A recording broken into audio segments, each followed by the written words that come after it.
El 9 Channel presenta Fila 9 con el auspicio de... No te confíes. El estado de excepción terminó, pero la pandemia sigue. Alcaldía de Guayaquil.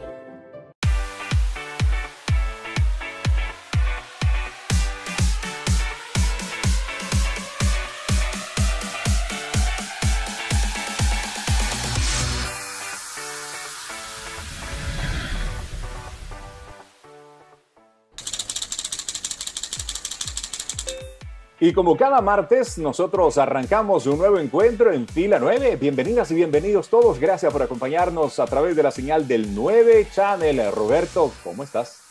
Muy bien, Rodrigo. Gracias, amigos, por estar con nosotros una nueva semana y por seguirnos en las redes. Estamos hoy listos para hablar de algo que a todos nos preocupa y es el tema de la educación. ¿Qué ha pasado con la educación?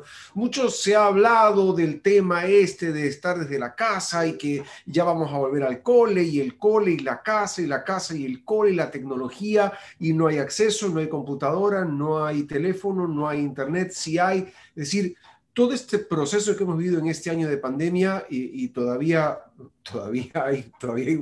hay un tramo por seguir, ¿cómo se ha ido resolviendo y cómo se ha ido viviendo? Parte de las inquietudes que vamos a conversar hoy en el programa, porque es un tema que nos preocupa y es un tema al que consideramos oportuno dedicarle nuestra atención. Hoy hablaremos sobre educación a un año de la pandemia en Fila 9. Al desarrollo de ese encuentro en Fila 9 Live por el 9 Channel, hoy conversamos con Alegría Crespo, como le habíamos anunciado. Ella es PhD en Ciencias de la Educación y además actualmente se desempeña como directora de la Maestría en Educación, Tecnología e Innovación de la Universidad SEC. Alegría, qué bueno que estés con nosotros hoy para evaluar justamente lo que es tu campo de experticia, la educación luego de un año de pandemia. ¿Cómo andas? Hola Roberto, hola Rodrigo, bien, gracias, encantada de conversar de un tema tan relevante junto a ustedes, así que gracias por la invitación. A ti gracias por atender la alegría y qué bueno poder conversar de este tema en este momento, en estos instantes que ya transcurrieron un año, ha transcurrido un año desde el momento cero, digámoslo así, desde el día que nos dijeron, señores, tienen que adaptarse a esta nueva realidad que llegó para quedarse por un tiempo el cual cada vez se ha ido extendiendo un poquito más y en unas latitudes más que otra. Pero ¿cómo entender este momento que estamos viviendo, Alegría? ¿Cuál es tu lectura a un año de este proceso que ha tomado por un lado tiempo, paciencia, y hasta el día de hoy no se lo logra entender? Lo has dicho muy bien. Yo creo que esto supera el entendimiento humano, puesto que... primero, el virus es algo que no es concreto, ¿no es cierto? No lo podemos ver, es algo silencioso y que hemos, de alguna manera, intentado esquivar, digamos, torearle, pero hemos tenido gente muy querida que ha fallecido, todos tenemos algún caso, hemos tenido cerca crisis económicas, crisis conyugales, crisis psicológicas. Entonces, ya a un año, pues los estragos se van viendo de manera más fuerte, definitivamente, sobre todo en campos como la medicina, el campo, bueno, de la salud. Definitivamente podemos ver cómo los hospitales siguen colapsados, suben y bajan digamos, los radios de contagio. Y por otro lado, la educación también se ha visto sumamente afectada y de alguna manera los estudiantes son víctimas que no les hemos prestado la atención merecida en cuanto a, por supuesto, se han desarrollado como un puente las herramientas digitales, plataformas educativas, los docentes han cumplido un papel increíble actualizándose. Sin embargo, las consecuencias, digamos, psicosociales, psicoemocionales, se van a ir viendo porque el ser humano ante todo es un ente social y nos hace falta ya la socialización después de un año de incertidumbre, de irritabilidad, de angustia, porque definitivamente en menor o mayor grado ha pasado en todos los hogares, pues ya vamos viendo estragos más contundentes, ¿no? Más fuertes. Ahora, lo que tú acabas de citar lo hemos analizado en varias ocasiones con Roberto y nuestros invitados en el programa, y es el tema que se ha buscado de alguna forma dinamizar, ¿verdad? Tanto la economía cuanto las relaciones interpersonales y sociales, pero la gente como que está anclada a un pasado que que se quedó en el pasado y que estamos viviendo en este momento una etapa totalmente distinta. Pero también nos hemos dado cuenta en base a esas charlas, esas entrevistas, que nos hemos fijado mucho es en el adulto mayor y tal vez en la población económicamente activa en este momento, los adultos, ¿verdad? En este instante, los productivos, pero los chicos relegados en cuanto a su afectación inclusive emocional. Simple y sencillamente el tener contacto a través de una plataforma, como que ha sido más o menos, como tú lo citas, el tema de la adaptación pedagógica, pero más o menos ha sido el tema de ellos un reto contra el mundo y contra la situación que les toca vivir, sin que nadie voltee a verlos de una forma importante y diga realmente qué afectación emocional están teniendo ellos por una ausencia en este instante del contacto. Ahora, ¿cómo lograr esa relación, si es factible, Alegría, o cómo posibilitar en este momento un golpe menor en los jóvenes con este nuevo sistema que estamos viviendo? Bueno, Rodrigo, definitivamente lo que tú has dicho es un hecho. Y para corroborar esta información, les puedo comentar que según estudios de la UNICEF, que se hizo recién, ahora en este año, en marzo del 2020, de hecho es reciente, hay 4.4 millones de estudiantes que se ven afectados por el cierre de las escuelas en el Ecuador. 50% de los hogares ecuatorianos, y esto también involucra a 215,000 docentes. ¿Por qué? Porque nosotros hablamos desde el privilegio. Nuestros hijos posiblemente cuentan con un dispositivo tecnológico y con conectividad cada uno, pero en los sectores vulnerables los chicos están dejando de aprender porque no tienen acceso ni a conectividad ni a dispositivos tecnológicos. Entonces, esto es preocupante. 90,000 estudiantes que estaban matriculados ya no están estudiando, ¿no? Y realmente el 15% además no ha recibido clases en las últimas 2 semanas. Es complejo porque 6 de cada 10 estudiantes consideran que están aprendiendo menos. Esto en el lado académico, de aprendizaje. Y tu pregunta que va relacionada a cómo lograr una socialización.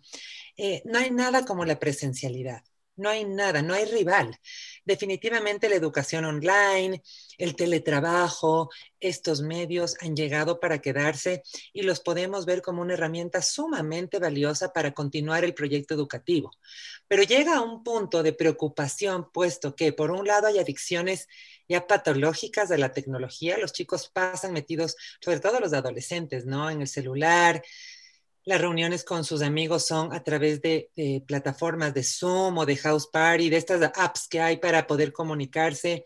El otro día hablaba con mi hija que tiene 15 años y me decía, mami, antes las fiestas eran de 200 personas y ahora si hay 8, son muchas. Entonces me da mucha pena vivir mis 15 años en estas circunstancias. Y la verdad es que sí, y como mamá y ustedes como padres pueden decir, sí, qué terrible y es duro, puesto que será una generación que ya crece con la pandemia, como insertada en su ser. Entonces, un abrazo nunca será tan espontáneo nuevamente, ¿no? Y te pones a ver eso y no es ahorita.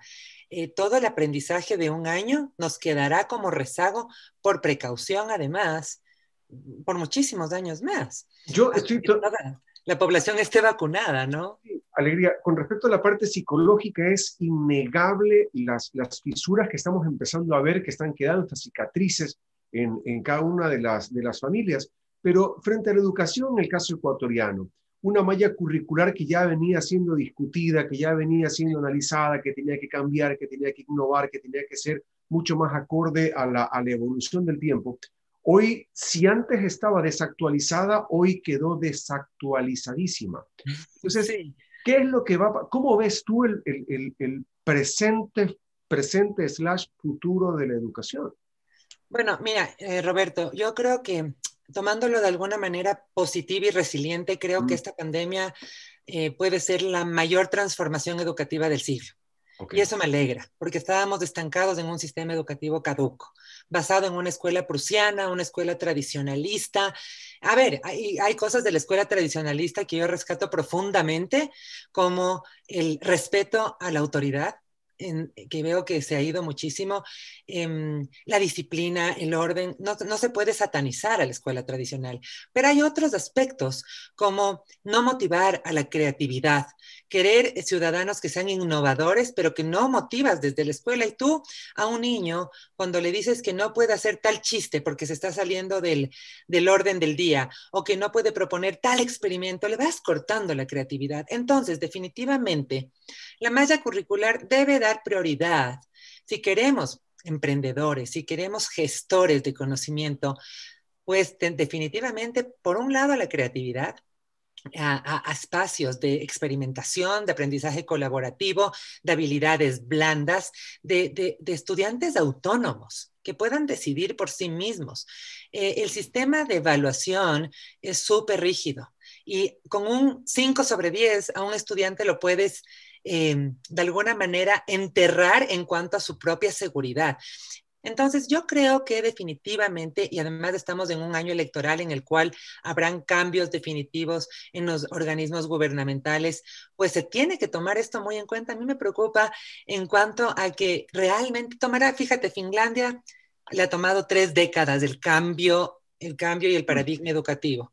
Entonces, estamos 30 años atrás, pero debemos empezar ya.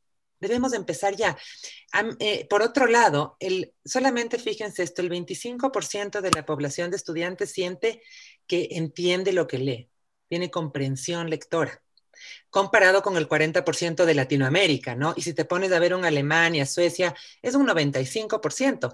¿Cómo pretendemos formar buenos profesionales que no comprenden? Y tú te fijas, por ejemplo, en una red social, ¿ok?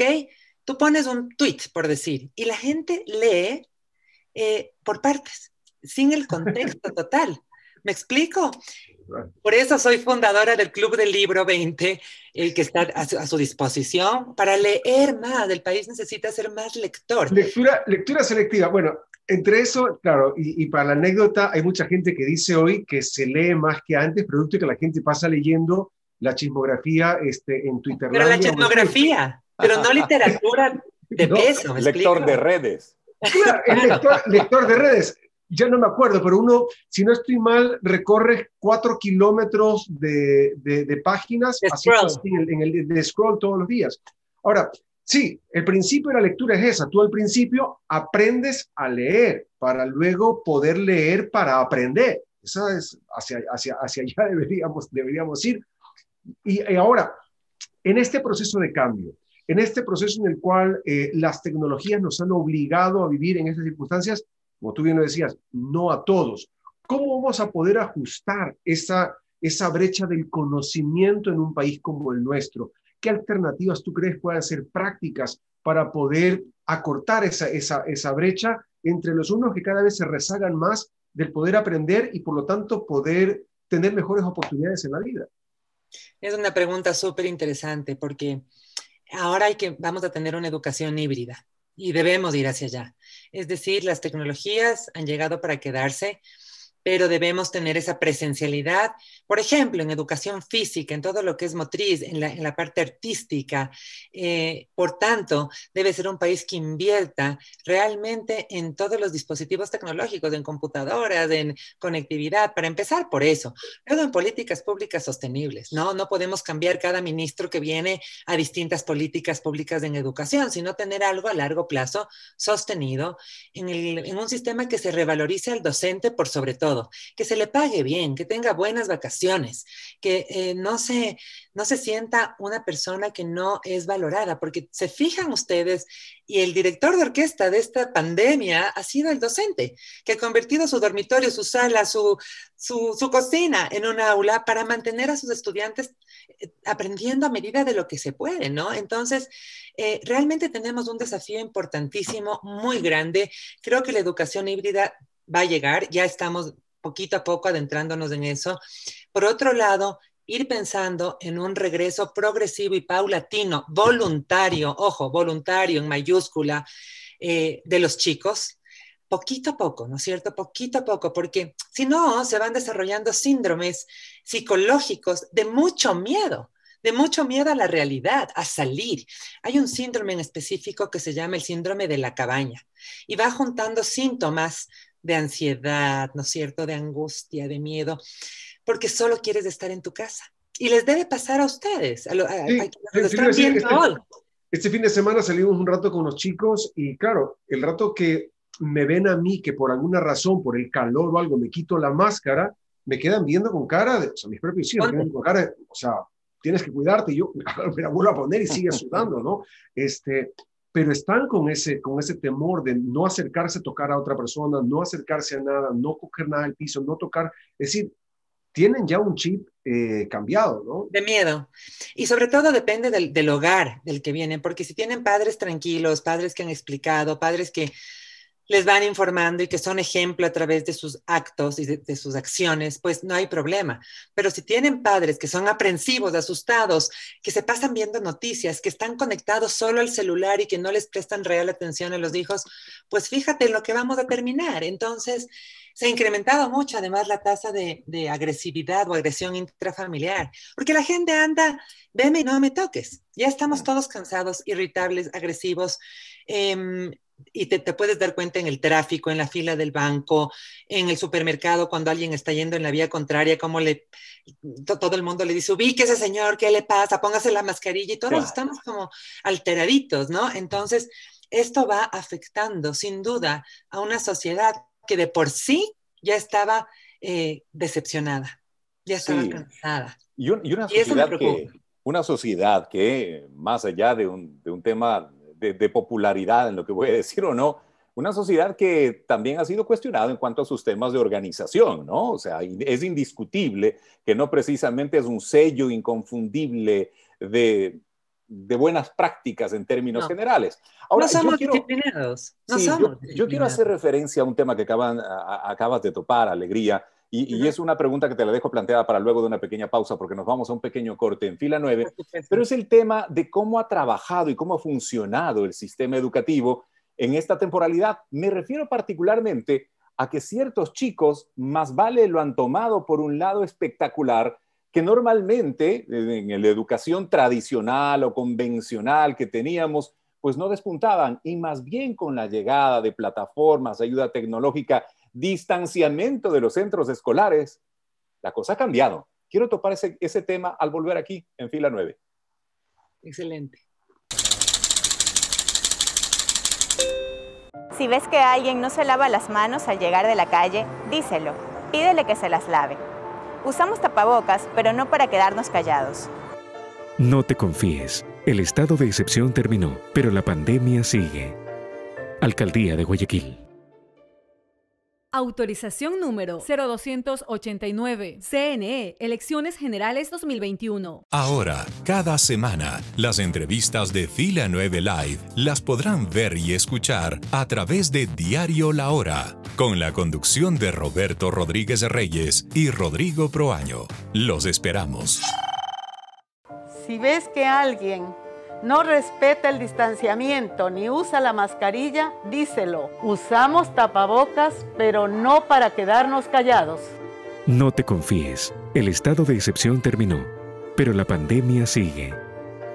Alcaldía de Guayaquil. Autorización número 0290. CNE, Elecciones Generales 2021. Te invitamos a formar parte del 9 Channel y a disfrutar de los contenidos digitales Fila 9 y Catadistas. Solo ingresa a nuestra fanpage en Facebook y listo. Te esperamos en el 9 Channel.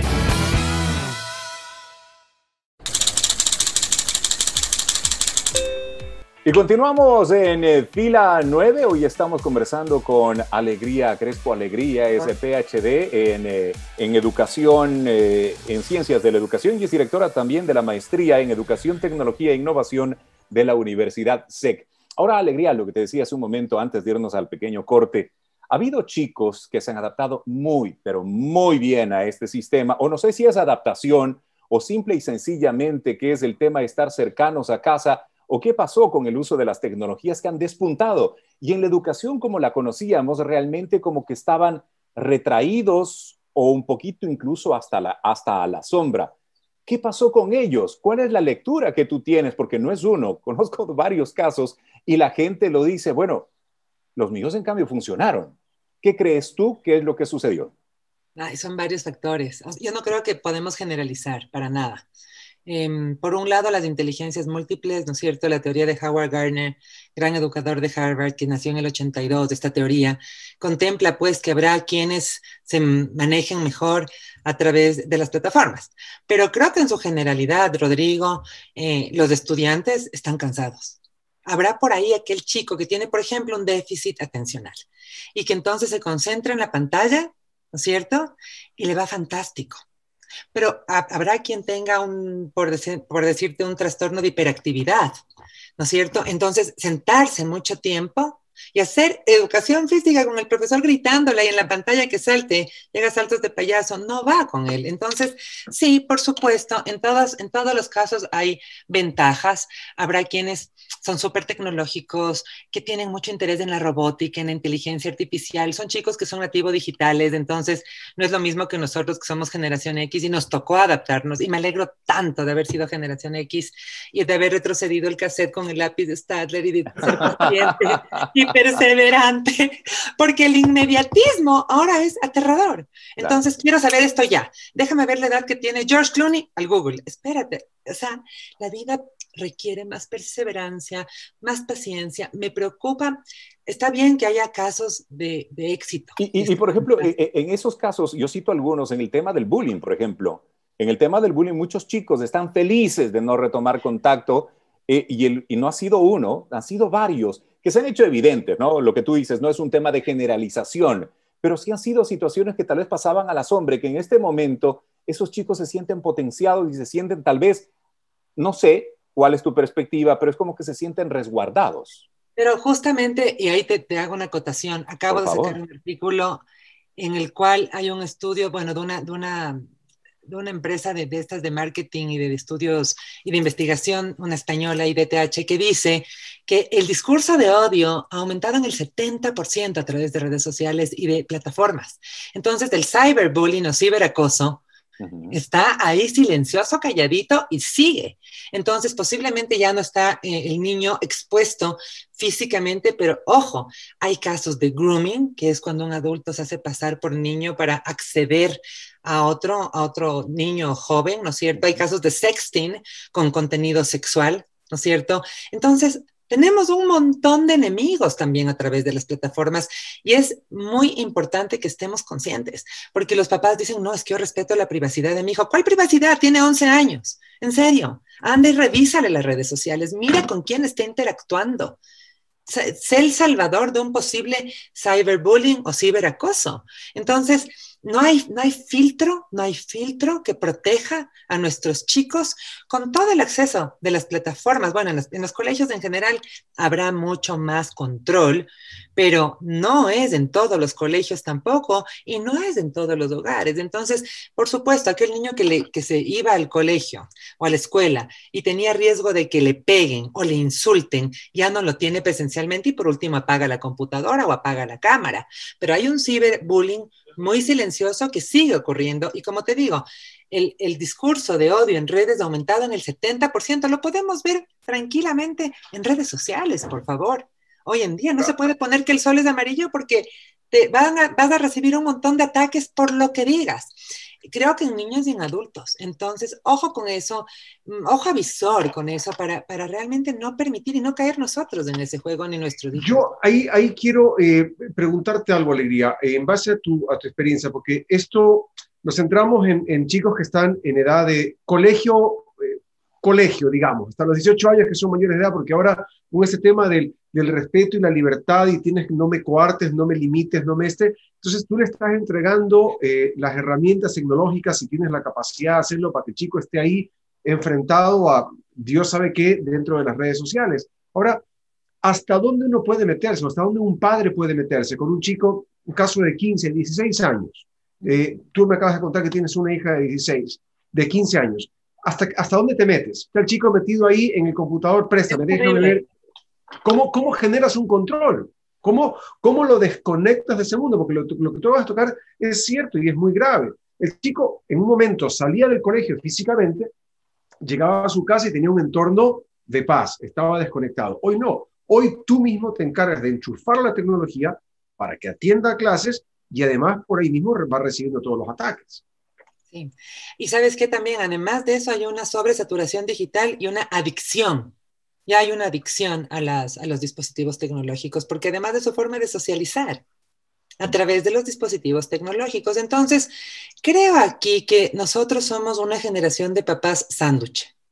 Terribles. Nos educaron a rajatabla, con una mirada nos callaban, nos decían ya. La no letra con sangre entra. A mí sí, esa me la O sea, hicieron. yo recuerdo nunca haberles alzado la voz a mis padres, o, ¿qué te digo? Jamás. Y nosotros, en cambio, somos padres súper condescendientes, con mucho miedo al conflicto, o procuramos, ya están sufriendo de la pandemia, entonces no les voy a molestar más. No, no, no, no, no, no. Ubícate, tú eres el padre, tienes todo el derecho, así como le diste ese celular, también de retirarle y de decirle hasta aquí, es hora de dormir. Y voy a hacer costumbre revisar tu celular, porque te amo, o veámoslo juntos. ¿Ok? Hay una metáfora que cuando yo era chica mi papá me dijo y se me queda y la cuento porque vale la pena. Y él me decía, yo tenía 7 años y me decía, mi amor, ¿tú te comerías una manzana podrida? Yo le decía, no, papi. ¿Por qué? Porque me voy a enfermar, me intoxico. Me decía, haz lo mismo con lo que ves, con lo que escuchas, con la gente que te rodeas, porque todo eso entra a tu cerebro. Entonces creo que en este momento debemos ser padres democráticos, es decir, ni autoritarios ni permisivos, democráticos. Vamos a hacer acuerdos y vamos a ver qué manzanas estás poniendo en tu cesta, que no sean manzanas podridas, porque el Internet, como tiene cosas maravillosas, tiene basura y que está llegando a nuestros hijos. Creo que también ahí, pues, nosotros somos los papás, somos quienes podemos decirle, vamos a ver tus redes, vamos a ver qué apps, qué aplicaciones estás utilizando, cuéntame. Para esto debes de haber generado confianza, pero por ahí un poquito de autoridad de decirle, quiero ver tu celular, no sienta mal. No sienta mal, porque con esto de que es mi privacidad, que es absolutamente respetable, pero a mí más me preocupa que caigan en redes y en malas manos que ser un papá un poquito invasivo que le diga, a ver, déjame ver.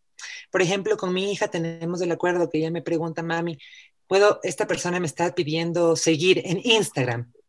Entonces le digo, déjame ver su perfil, déjame ver si la conozco y acepta o no.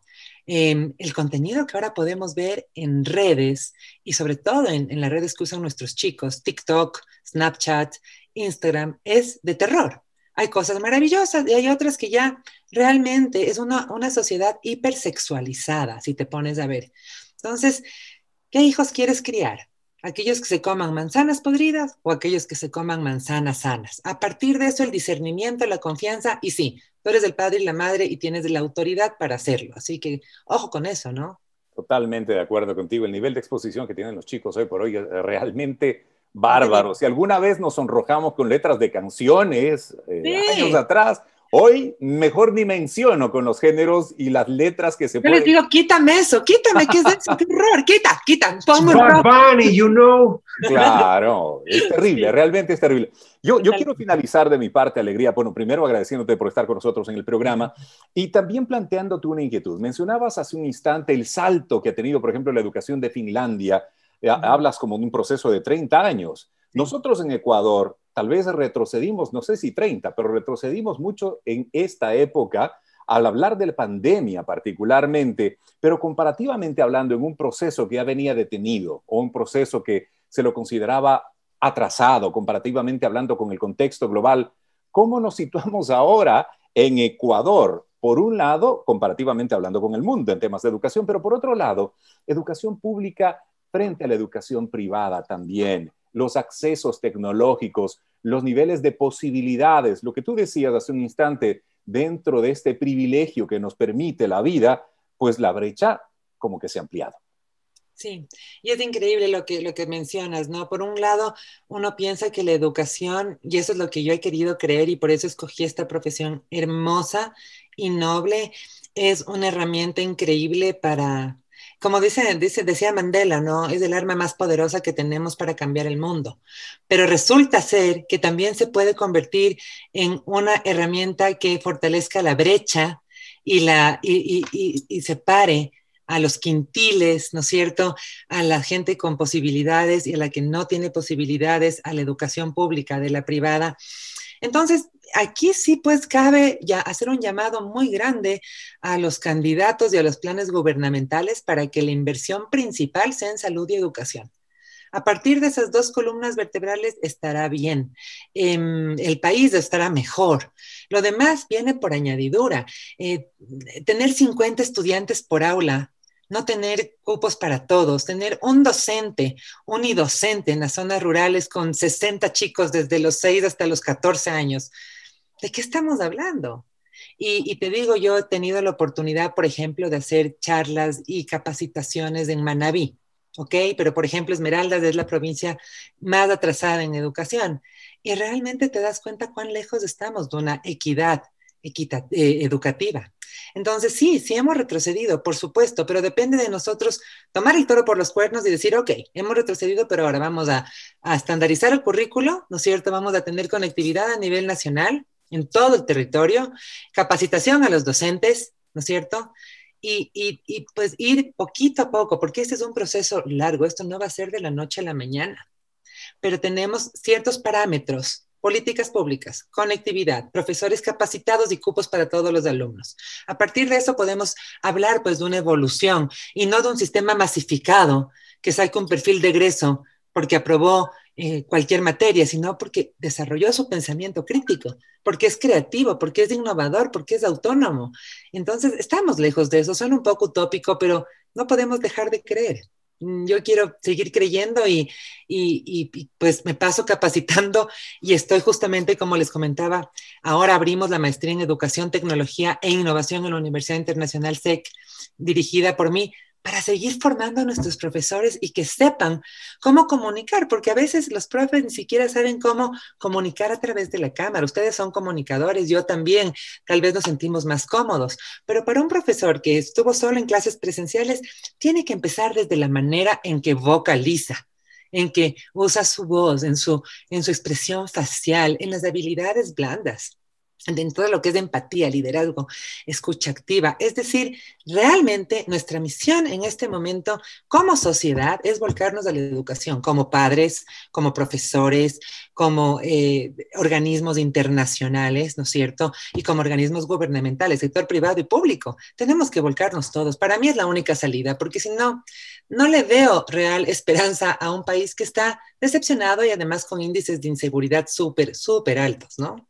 Realmente el hacer lo mismo y pretender un resultado diferente es el primer síntoma de locura que podemos encontrar en una sociedad y esperamos que nuestro país se cure su salud mental y que, sabiendo lo que hay que hacer, tengamos autoridades y líderes responsables que trabajen hacia la alegría. Me ha encantado conversar contigo, la verdad, muchísimas gracias por tus criterios muy valiosos. Gracias a toda la audiencia que nos ha acompañado en este encuentro con Alegría Crespo, que es PhD en Ciencias de la Educación y además está dirigiendo, como bien lo mencionaba, la maestría en Educación, Tecnología e Innovación de la Universidad SEC. Gracias por haber estado con nosotros aquí en Fila 9.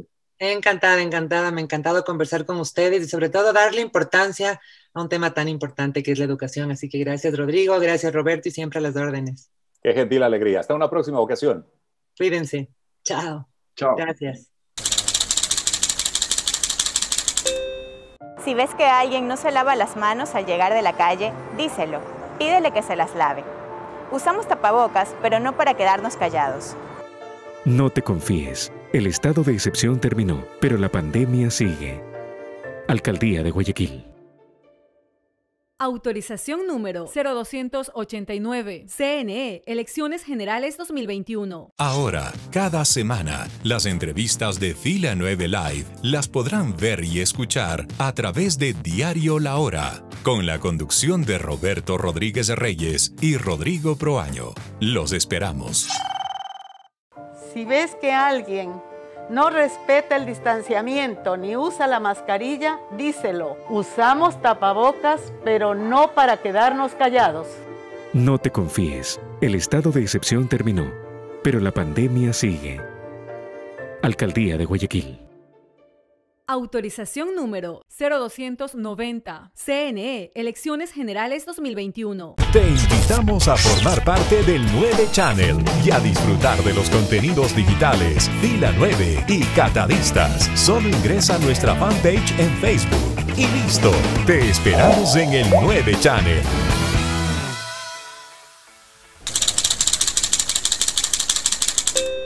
Una conversación que considero realmente enriquecedora, que nos permite hacer una vista panorámica de la situación por la cual estamos atravesando nosotros al hablar de generación que está viviendo la pandemia, pero particularmente los chicos, los educandos que en este momento viven ese día a día de enfrentarse a una realidad que nunca pensaron siquiera tenerla que vivir.